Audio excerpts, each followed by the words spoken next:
Bueno, soy la maestra Alejandra Sánchez García del Tecnológico Nacional de México y este video es sobre cómo vamos a empezar con el planteamiento del proyecto. El video es para la carrera de Ingeniería Industrial, para las materias tanto de taller de investigación 1 como para la materia de administración de proyectos. Es realmente la manera en la que vamos a ir empezando a desarrollar la manera en la que van a delimitar su tema de trabajo y específicamente cómo van a poder empezar a delimitar sus objetivos, tanto el general como los particulares, la asignación de sus actividades y de sus diferentes tareas para cada uno de los pasos que van a ir siguiendo. Entonces empecemos con la presentación. Es muy importante que empecemos a ver lo que sería el planteamiento de un proyecto porque les decía yo, el proyecto tiene muchas fases, pero no se construye de manera lineal. No es como que empiezo con el título, luego hago la introducción y así. Generalmente yo tengo que empezar con el planteamiento de una idea. Y esa idea tiene que estar basado en algo que yo vi, en una problemática que haya sido observada de manera directa o de manera indirecta, o que yo haya leído o que yo haya checado en los, ¿cómo decirlo?, en los rubros o en los archivos de la empresa. Entonces, empecemos, ¿no? Tenemos que saber que tenemos que basarnos en un marco teórico, ¿sí? En una parte de la literatura. Entonces ustedes ya se supone que están empapados del tema y quiero que hagamos una distinción entre lo que es el marco teórico, el estado del arte y los antecedentes. Casi siempre se los piden de manera indiscriminada, pero quiero que sí tengan en cuenta que son cosas distintas. El marco teórico va a trabajar con las grandes teorías o los grandes conceptos sobre un problema, lo engloba todo. El marco teórico o conceptual debe de llevar tanto el estado del arte como los antecedentes. Muchas veces lo ideal es poner el apartado de marco teórico y dentro del marco teórico ponemos temas y ponemos estado del arte y ponemos antecedentes. Entonces podemos ponerlos como subtemas dentro del mismo marco teórico. El estado del arte ya va a provenir originalmente del campo de investigación técnica, científica e industrial y significa en pocas palabras la situación de una determinada tecnología con respecto al fenómeno que yo estoy describiendo o con respecto al objeto que yo quiero estudiar, qué es lo que se ha hecho, ¿sí? En términos técnicos y científicos con respecto a un tema ya en particular. Los antecedentes ya se va a referir a los estudios previos y tesis de grado relacionadas con el problema planteado, es decir, ya van a ser investigaciones realizadas anteriormente y que guarden alguna vinculación con el problema de estudio, con lo que ustedes estén analizando. Entonces, ¿qué es el problema de estudio? El problema es un vacío en el conocimiento, algo que estamos viendo, pero que no se sabe todavía cómo se puede solucionar o de qué manera se va a llevar a cabo. Tiene que estar relacionado con el marco teórico, con lo que yo ya leí. ¿Por qué tiene que estar relacionado con el marco teórico? Pues porque tiene que reunir los antecedentes, ¿sí? Todo lo que ya se tenía antes de la empresa o con respecto a algún dispositivo o con respecto a algún producto que se quiere mejorar. Tiene que determinar la importancia de los hechos, ¿sí? ¿Qué es lo que se tenía?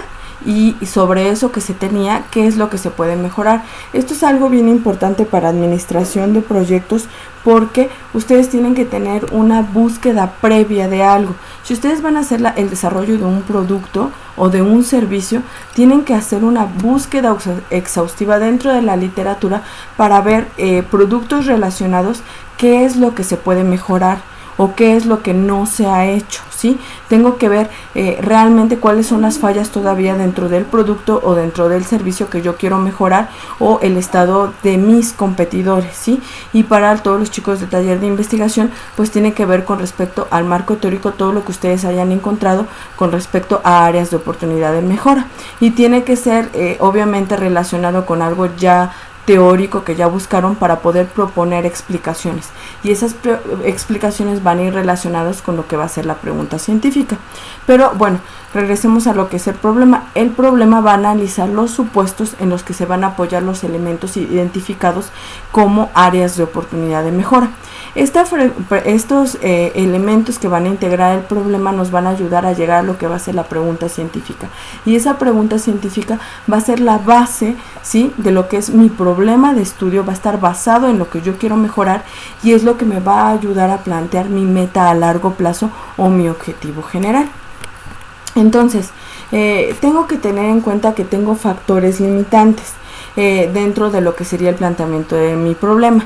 Esos factores limitantes van a estar dados en función del tiempo, de cuándo a cuándo tengo yo para poder desarrollar mi proyecto. Podría ser un ejemplo, no sé, de enero a diciembre del 2020 o de enero a junio del 2020, dependiendo el tiempo que se les pueda dar de acuerdo con la materia o con el desarrollo tecnológico que ustedes estén tratando de hacer. El espacio, ¿qué quiere decir? ¿Dónde lo voy a estar realizando? ¿Sí? ¿Dónde se va a realizar el monitoreo? ¿O dónde voy a realizar mi proceso de producción? ¿O qué es lo que voy a estar analizando? En este caso, para el ejemplo que les quiero poner es, por ejemplo, voy a realizar un trabajo de enero a diciembre y lo voy a hacer en el cauce de los ríos provenientes de 2 manantiales, ¿no?, en el municipio de Texcoco. Ese sería mi espacio. Tengo que tomar en cuenta la cantidad. ¿Qué significa con la cantidad? ¿Cuántas muestras voy a tomar?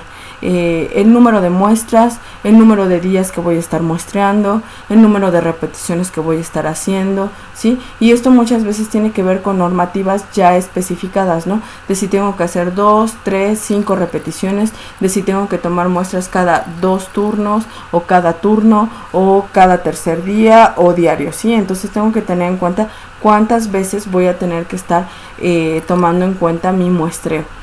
Voy a tener que tomar en cuenta también las cualidades. ¿A qué me refiero con las cualidades? ¿Cuáles son los factores que voy a estar yo monitoreando para el desarrollo de mi proyecto o el desarrollo de mi producto? ¿Cuáles van a ser las áreas de mejora que yo estoy tomando en cuenta con respecto al problema que yo haya planteado? En el caso de lo que yo les estaba diciendo para un muestreo de agua, pues por ejemplo mis cualidades va a ser que yo voy a medir el pH, mi conductividad eléctrica, mis partes por millón de cromo y de arsénico, mis sólidos disueltos totales y mi porcentaje de oxígeno disuelto y la temperatura del agua. Y otra cuestión sería, por ejemplo, las especificaciones, que sería el personal involucrado, los equipos que voy a estar utilizando y las técnicas que voy a estar empleando. Si lo quieren ver desde el punto de vista del desarrollo de un producto, yo por ejemplo voy a tener, en cuanto al tiempo, no sé, 3 meses. El espacio en el que lo voy a realizar yo, pues podría ser, no sé, el Tecnológico de Chimalhuacán o la empresa, el área de troquel de una empresa, ¿no? En cuanto a la cantidad, va a ser realmente cuántas muestras voy a estar yo tomando para tomar en cuenta que estoy cumpliendo con los factores de calidad o los requerimientos de mi cliente. Las cualidades va a ser cuáles son los puntos que yo voy a tomar en cuenta para la medición de la calidad de mi producto, y en mis especificaciones ya va a ser cuántas personas van a estar trabajando, qué equipos voy a tener disponibles, la maquinaria que voy a estar ocupando, las técnicas que voy a emplear y los métodos que voy a aplicar para cada una de estas pruebas. Entonces, aquí tenemos que tomar en cuenta, cuando empecemos a hacer el planteamiento del problema, voy a trabajar con 4 cosas, que va a ser mi palabra abstracta, el adjetivo de mi trabajo, la construcción de mi problema y la fundamentación, sobre qué voy a basarme para decir que tengo un problema. Yo les decía, no basta con decir que mi proceso de producción está mal porque yo lo veo todo desordenado. No, tengo que fundamentarme en algo, ¿sí? Tengo que tener una guía, una base o un manual de operación que me pueda decir que realmente sí tengo un problema, sí estoy teniendo un problema a la hora de que yo empiece a hacer mis cosas, ¿sí? Entonces, para el caso que yo les estoy poniendo el ejemplo, es para un proyecto de monitoreo de calidad del agua en algunos manantiales. ¿Cuál es mi palabra abstracta? Mi palabra abstracta se refiere a lo que yo voy a estar monitoreando, con lo que yo voy a trabajar. En este caso van a ser las propiedades físico-químicas del agua. Eso es lo que yo voy a monitorear, porque eso es con lo que yo voy a estar trabajando. Si ustedes lo quieren ver con la parte de ingeniería industrial, podría ser con el proceso de producción de, cadena de bola, ¿no? De acero inoxidable. Esa podría ser tu palabra abstracta. Mi adjetivo es específicamente qué es lo que yo voy a medir.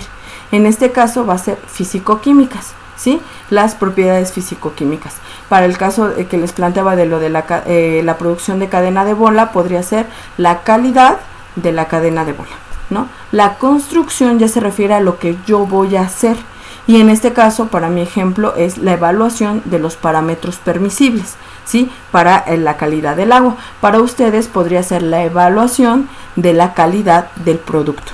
Y la fundamentación para mí sería la norma oficial que me marca cuáles son los parámetros permisibles con respecto a la calidad del agua para consumo humano. Para ustedes podrían ser la norma o el estándar de calidad que exige su cliente para poder tener una cadena de bola de acero inoxidable de calidad, ¿no? Entonces sería esta cuestión de tomarlas en cuenta. Ahora pasamos a lo que sería el planteamiento del problema. El planteamiento del problema es representa la situación esperada, ¿sí? ¿Qué es lo que yo quiero solucionar? Se va a construir buscando las situaciones indicadas en un árbol de problemas, que ahorita vamos a ir para allá.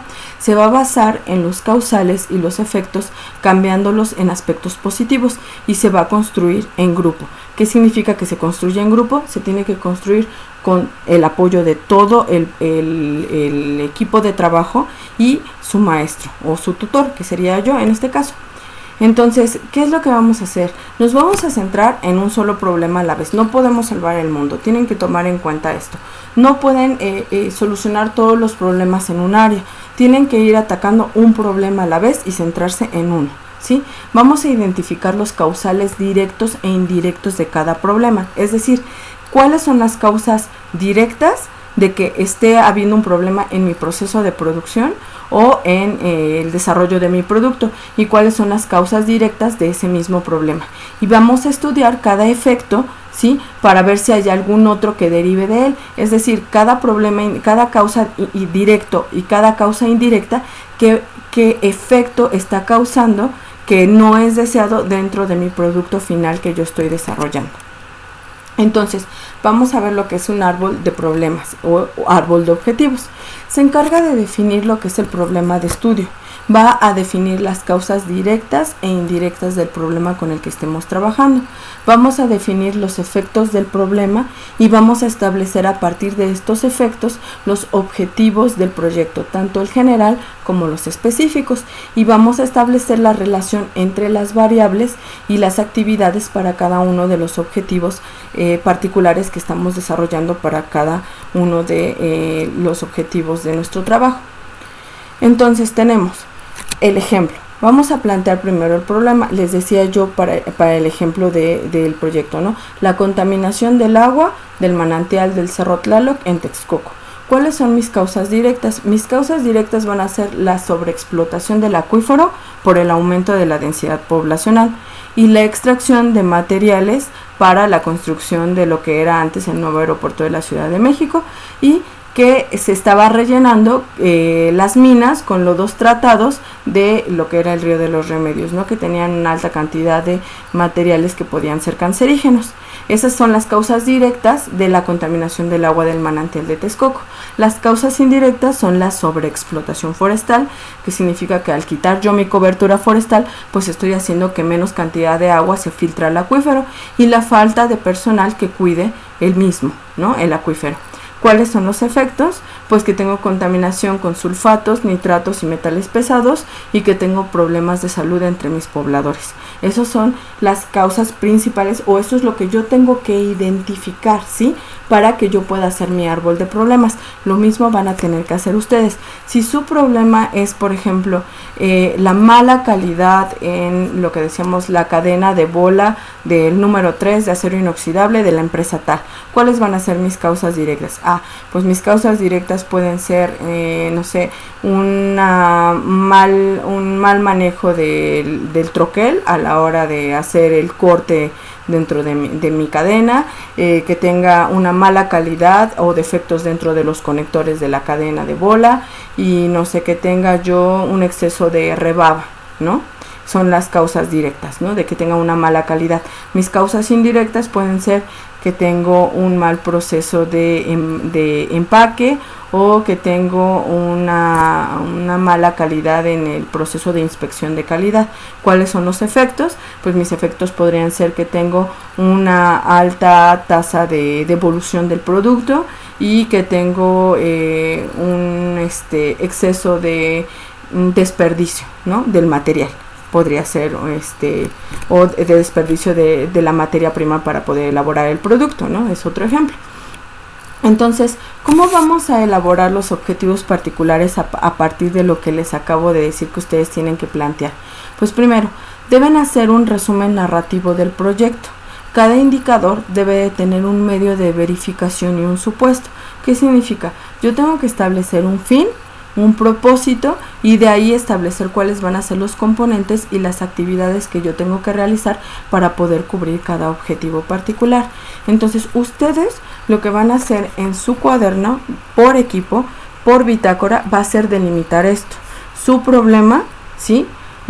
Hacer la determinación clara de cuál es su problema, poner por lo menos 3 causas directas de ese problema, por lo menos 2 o 3 causas indirectas de ese problema, y quiero que me pongan 3 efectos que quieran resolver con respecto a esas causas directas e indirectas que son importantes para el problema que quieren resolver, así de manera concreta, ¿sí?, dentro de su bitácora, y ahorita van a ver lo que vamos a seguir haciendo. Entonces, para poder establecer los objetivos particulares, una vez que ya hayan hecho de manera concreta su problema, lo van a tener que extender, van a tener que escribirlo de manera amplia. Si mi problema era la contaminación del agua del manantial de Cerro Tlaloc en Texcoco, ahora yo lo voy a poner ya de manera bien específica, ¿no? Que es la abundancia de manantiales en la región evitaba que los pobladores sufrieran limitaciones en el recurso. En el caso de la localidad de San Pablo Izayo, gran parte de los pobladores viven de la recolecta de alimentos en el bosque, por lo que pasan todo el día consumiendo el agua del afluente del manantial sin darle ningún tratamiento.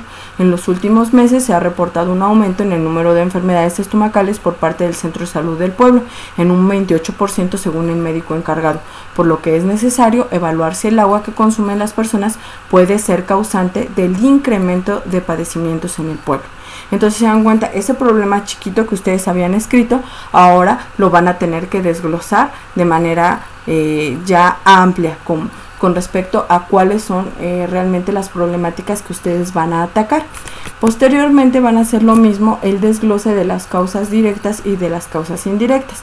Por ejemplo, dentro de mis causas directas tenía la sobreexplotación del acuífero, la extracción de materiales para el NAIM y el relleno de las minas con lodos tratados. Y aquí tengo, por ejemplo, ya el desglose grande de estas causas directas, ¿no? En el municipio de Texcoco, en los últimos años, ha aumentado la densidad poblacional, causando una mayor demanda del servicio del agua. Gran parte de los problemas se debe a la organización y administración del recurso, pues la existencia de los comités de agua potable se encargan del manejo de los pozos y los manantiales para suministrar la demanda pública de cada localidad, los cuales están integrados por personas de la comunidad que no están capacitadas para el manejo racional del recurso. Esta pequeña causa indirecta, sí, que tenía yo aquí de la sobreexplotación, ya la expliqué aquí de manera clara y amplia. ¿Sí? La parte de la extracción de materiales, aquí la pongo, la construcción del nuevo aeropuerto de la Ciudad de México, por la construcción se instauraron 180 minas en la zona, que han causado que se drene o contamine el acuífero y los manantiales del municipio. Y aquí pongo de dónde estoy sacando esta información. Con respecto a lo que sería el relleno de las minas con lodos tratados, pongo aquí, estudios recientes señalan que las minas de la zona se han rellenado con 4 millones de metros cúbicos de lodos tóxicos que contienen boro, cloro, sodio y carbonatos que han sido extraídos de la construcción del nuevo aeropuerto de la Ciudad de México y depositados en socavones sin las medidas de protección ambientales adecuadas, por lo que existe riesgo de que causen problemas en la salud en la población. Entonces, si se dan cuenta, para cada una de mis causas indirectas, lo que hice fue ampliar la explicación, ¿sí? Esto mismo lo van a hacer ustedes en su bitácora. Y luego vamos a pasar a lo que sería lo mismo con respecto a lo que serían las causas indirectas, ¿no? De la sobreexplotación forestal yo tendría que explicar cuánto realmente la cobertura forestal se ha perdido, a causa de qué y de qué manera, y tendría que explicar que la falta de personal que cuide el acuífero, de que a pesar de que se paga por bonos de agua a la zona, pues que no hay pobladores que reciban un sueldo o que reciban alguna remuneración, por lo que no hay personas o guardabosques que estén de tiempo completo cuidando que no haya mayor extracción de recursos forestales en la zona, ¿no? Sería un ejemplo. Entonces después nos vamos a la parte de los efectos. Con respecto a estos efectos, yo voy a determinar lo que sería mi objetivo general. Estos son mis efectos. Entonces mi objetivo general del trabajo es determinar las principales causas de contaminación en el cauce del manantial de Cerro Tlaloc en el municipio de Texcoco, que son factores de riesgo para la salud de los pobladores de la región con base en la NOM 127 SSA 1-1994. Entonces, aguas. Lo que van a hacer ustedes en su bitácora por equipo es también, van a desglosar estos efectos de manera amplia, ¿sí? Sus efectos junto con sus causas directas y sus indirectas y sus problemas, y posteriormente me van a escribir un objetivo general. Este objetivo general tiene que estar relacionado con solucionar estos efectos y darle una solución al problema que ustedes estaban planteando, ¿sí? Entonces vamos a ver, con respecto a eso yo voy a determinar mis objetivos particulares. Estos objetivos particulares tienen que estar encaminados a solucionar lo que serían mis causas directas, ¿sí? Que sería, por ejemplo, mi primer objetivo particular, describir los principales problemas en la organización y administración de los comités de agua potable en los pueblos cercanos al manantial por medio de diagramas de Pareto y de causa y efecto. Esto, si se dan cuenta, está relacionado con mi primera causa directa de contaminación, o más bien de contaminación del acuífero. Y luego viene contabilizar el número de nuevas minas asociadas a la extracción de materias primas en la región, así como las normativas bajo las que operan. O sea, no solamente necesito saber que son 180, sino qué es lo que están extrayendo y qué normas les están aplicando.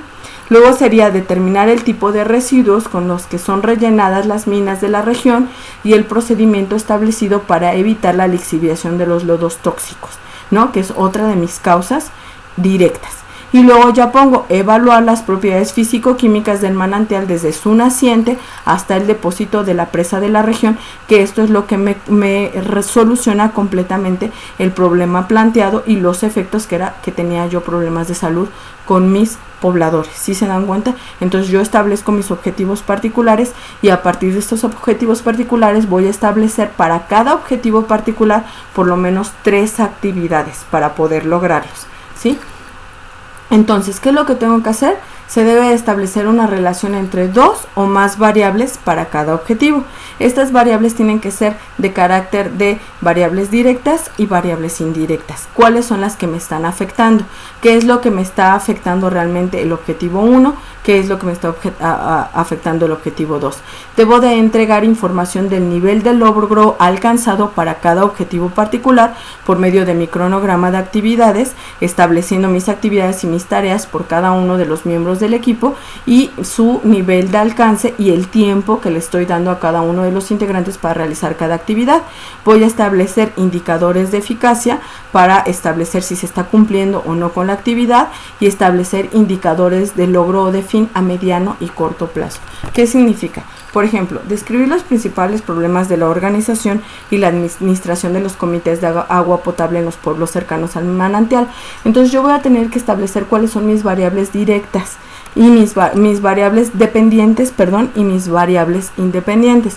¿Cómo lo voy a hacer? Pues voy a tener que determinar cómo voy a medir esos problemas, qué es lo que voy a tomar en cuenta. Organización y administración. Entonces esos podrían ser mis variables. ¿Qué serían? Piénsenlo. Van a ser variables de tipo independiente o de tipo dependiente. Acuérdense que sus variables independientes son las que ustedes establecen y las variables dependientes son las que van a depender con respecto a lo que ustedes quieren medir. En este caso, si yo quiero ver que mis problemas sean en la organización y en la administración del agua, entonces yo puedo poner como una variable independiente, ¿sí?, la manera de la organización y como otra variable independiente la administración. Ahora, a partir de mis cuestionarios que yo haga o del monitoreo o de mis entrevistas, yo podría determinar cuántos problemas organizacionales tengo y entonces esos ya serían mis variables dependientes y cuáles son los problemas administrativos que tengo, y entonces de esos administrativos saldrían mis variables independientes, ¿sí? Y con esas variables yo tendría que establecer cómo voy a hacer mis diagramas de Pareto y de causa y efecto, ¿sí se dan cuenta? Y entonces, ¿cómo voy a hacer esas actividades? Pues tendría que hacer yo cuestionarios o hacer entrevistas para ver los problemas de organización y de administración, y entonces yo tengo que determinar cierto número de tareas para ver cómo los voy a hacer, quién va a construir los paretos, quién va a construir los causas y efecto, quién va a aplicar los cuestionarios, quién va a hacer el procesamiento de mis datos y mis matrices, y entonces a partir de ahí voy a ir asignando actividades a cada miembro de mi equipo, ¿sí? Entonces yo, es lo que les decía, cada actividad, voy a separar, por ejemplo, para mi actividad 1, ¿no? Para mi primer objetivo voy a tener 3 actividades, que sería la aplicación de cuestionarios, el procesamiento de mis datos y la elaboración de mi Pareto y de mi diagrama de causa y efecto. Entonces yo voy a tener la tarea 1, que sería la elaboración del cuestionario, por ejemplo. Luego la aplicación de los cuestionarios de tipo de organización y la aplicación de los cuestionarios de tipo de administración, ¿no? Y entonces yo podría tener aquí las tareas y voy a determinar la semana 1, 2, 3 o 4 del mes específico cuánto tiempo le voy a dar. Tal vez para el desarrollo de mi cuestionario 1 y de mi cuestionario 2 doy la primera semana. Para la aplicación del cuestionario puedo tener la semana 2 para cada uno. Y luego me pasaría yo aquí a la actividad 2, que sería realmente cómo voy a hacer mi procesamiento de mis datos. Entonces podría tener 4 actividades, ¿no? Para tener vaciar toda la recopilación de mis cuestionarios, de la parte administrativa, luego de la parte de ¿cómo se llama? Habíamos dicho que era de administración y de organización, ¿no? Y luego podría tener otras 2 actividades, y entonces eso lo hago en la semana 3. Y entonces ya la construcción de mi diagrama de Pareto y la construcción de mi diagrama de causa y efecto lo podría hacer en la semana 4. Pero tengo que asignar un responsable para cada una de mis tareas y tengo que determinar qué tipo de insumo voy a utilizar. Desde el punto de vista de insumo humano, cuántas personas van a estar trabajando en la aplicación o la elaboración del cuestionario, o en el procesamiento de los datos, o en la elaboración de cada uno de mis diagramas, qué materiales voy a requerir, y desde el punto de vista financiero, cuánto dinero voy a requerir para cada una de mis actividades. Este cronograma, así como lo ven, lo van a tener que aplicar para cada uno de sus objetivos particulares. Cada objetivo particular, les digo, tienen que tener por lo menos 3 actividades propuestas. Van a tener que determinar cuáles son las tareas que le van a asignar a cada actividad, cuánto tiempo le van a asignar para cada una de estas actividades, quién va a ser el responsable de cada una de esas actividades, qué insumos humanos van a requerir, qué tipo de materiales van a utilizar y cuál va a ser el factor financiero que van a estar utilizando. Eso es algo bien importante. Y luego vamos a pasar a realizar los supuestos. Estos supuestos deben establecer los riesgos a los que pueden enfrentarse en el proyecto.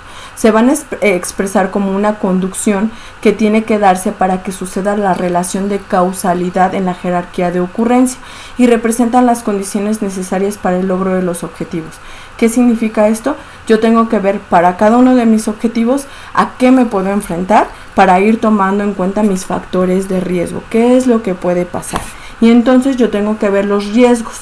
Si estos riesgos son externos al proyecto, tengo que ver si sí, entonces el riesgo es importante. Si no, si el riesgo no es externo al proyecto, pues entonces no se incluye, ¿no? Si este riesgo es importante, si sí es importante, pues entonces tengo que calcular mi probabilidad de ocurrencia. Si la probabilidad de ocurrencia es baja, pues entonces no lo incluyo dentro de mi toma de decisiones o dentro de mi planeación del proyecto. Si tiene una ocurrencia alta, entonces tengo que ver si se puede rediseñar ese proyecto, ¿sí? ¿Qué significa esto? Que entonces tal vez yo no tenga que tomar en cuenta ese factor o esa tarea como un factor fundamental al proyecto, porque entonces yo voy a tener un resultado fatal y entonces tendría que ver si se puede rediseñar o si no se puede rediseñar, ¿no? Una vez que ocurra. Si tiene una probabilidad de ocurrencia ni baja ni alta, sino simplemente probable, entonces es cuando yo empiezo a elaborar un supuesto que sería como mi plan de acción alterno, ¿sí? Una vez que sucediera esa contingencia, para ver de qué manera voy a empezar a trabajar. Entonces lo que ustedes van a hacer ahorita para su proyecto es elaborar esta parte de establecer cuál va a ser su problema de manera concreta, sus causas directas, quiero por lo menos 3, quiero sus causas indirectas, también quiero por lo menos 3 y quiero 3 efectos, así de manera concreta, lo van a hacer por equipo. Una vez que tengan esto, entonces ahora sí van a pasar a hacer el desglose ya de su problema, el desglose ya amplio de sus causas indirectas, de sus causas directas y de sus efectos. Una vez que tengan eso ya establecido, van a pasar a escribir su objetivo general, que este objetivo general tiene que solucionar la problemática y tiene que incluir una solución a sus posibles efectos. Una vez que tengan eso, van a tener que establecer sus objetivos particulares a partir de la solución de sus causas directas, ¿sí? Y el cumplimiento del objetivo general que tienen. Y una vez que tengan estos objetivos particulares, van a pasar a establecer para cada objetivo particular su diagrama de realmente su gráfica de Gantt, ¿no? De cuántas actividades van a tener, van a poner actividad 1, 2 y 3, obviamente van a tener que describir qué es cada actividad, van a poner cada tarea asignada para cada actividad, ¿sí? Cada actividad obviamente va a tener cierto número de tareas, y las semanas en las que se van a estar aplicando cada una de esas actividades, quién es el responsable por equipo del cumplimiento de esas actividades, los insumos humanos, materiales y financieros que van a requerir, y los supuestos los vamos a hacer más adelante una vez que tengan esta parte. Entonces esto es lo que van a empezar a manejar en su bitácora y lo van a hacer en equipo, chicos.